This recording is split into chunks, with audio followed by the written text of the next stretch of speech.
আমাদের ভাইদের জন্য আসছি এখানে। আমার ভাই বোনদের জন্য আসছি। আমরা কোনো কানেকশন পাচ্ছি না বাংলাদেশে। গত 3 দিন ধরে আমার ভাইয়ের সাথে কথা বলতে পারছি না। আমরা সবাই খুব অস্থির হয়ে আছি।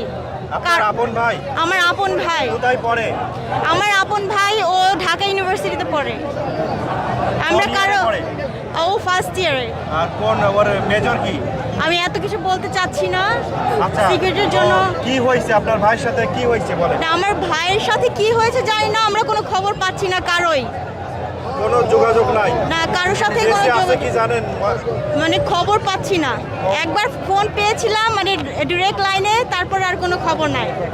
কারোই কোনো খবর নাই, আমাদের ফ্যামিলির কারো, আবার কারো কোনো খবর পাচ্ছি না আমরা। উনি কি হয় আপনার? আমার মা। কিছু একটু বলবেন, কি হয়েছে আপনার ছেলের সাথে? হ্যালো, সালাম আলাইকুম।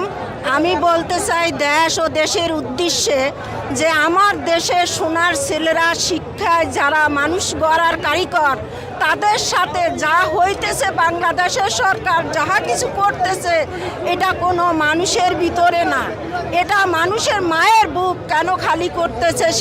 সে কি কারো মার গর্বে হয়নি? সে কেন এভাবে করছে? বাংলাদেশের সাথে দেশটাকে কেন ধ্বংস করছে?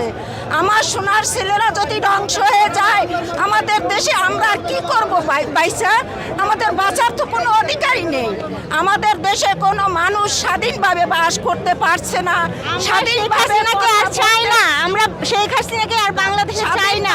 কোনো কথা বলতে পারছে না, দেশের মানুষ খাইতে পারছে না, মানুষের দুর্ভোগ, দেশের মানুষ সব সময় আতঙ্কে ঘুরছে। আর যে পুলিশ বাহিনী, পেটুয়া বাহিনী, তাদেরকে দিয়ে শেখ হাসিনা যা করাচ্ছে, এই পুলিশ বাহিনী তোমরা কি বাংলাদেশে থাকবে না? শেখ হাসিনার সাথে তোমরা কি ভারত যাবা? তোমাদের স্বামী কি এই হয়েছে ইন্ডিয়ার স্বামী? তোমরা তো বাংলাদেশে থাকবা, কিন্তু আমাদের ছেলে মেয়ে কিসের জন্য বুকগুলো খালি করছো? আমাদের মার সন্তানগুলো কেন কবর দিচ্ছ? কেন তাদের চোখের পানি জড়াচ্ছ? একটা কৃষকের ছেলে কত কষ্ট করে দিন রাত পরিশ্রম করে ছেলে মেয়ে মানুষ করে, সেই সন্তানের বুকে তোমরা নির্দয় গুল্লি চালাচ্ছ। কেন গুল্লি চালাচ্ছ? কি জবাব দেবে তোমরা? কোথায় থাকবে তোমরা? একদিন এদেশে ঠিকই স্বাধীন হবে, আবার স্বাধীন হবে। এই ছেলেরাই করতে পারবে এই দেশকে স্বাধীন। তোমরা যা কিছু করতেছো ভুল করছো। তোমরা দেশ চাও না, তোমাদের সরকার চাও, অবৈধ সরকার। যে সরকার 3-3বার অবৈধভাবে এই বাংলাদেশটাকে শোষণ করতেছে, যে সরকার দেশের কোনো প্রজাতন্ত্র সরকার নয়, সে অবৈধ সরকার। তার জন্য আমাদের দেশের মানুষ অশান্তি বিরাজ করছে। কেন বারবার তুমি মা সন্তানকে কেড়ে নিয়ে চাই না বাংলাদেশে দেখতে? আমরা চাই তুমি চলে যাও, তুমি ভারত যাও, তুমি মোদির কাছে যাই শান্তিতে ঘুমাও। আর আমার দেশের মানুষকে জ্বালাইও না, আর আমার দেশের মানুষকে কষ্ট দিও না, আর আমার কোনো মায়ের সন্তানের বুক তুমি খালি করো না। আমার মায়ের কষ্ট আর আমাদের সহ্য হচ্ছে না।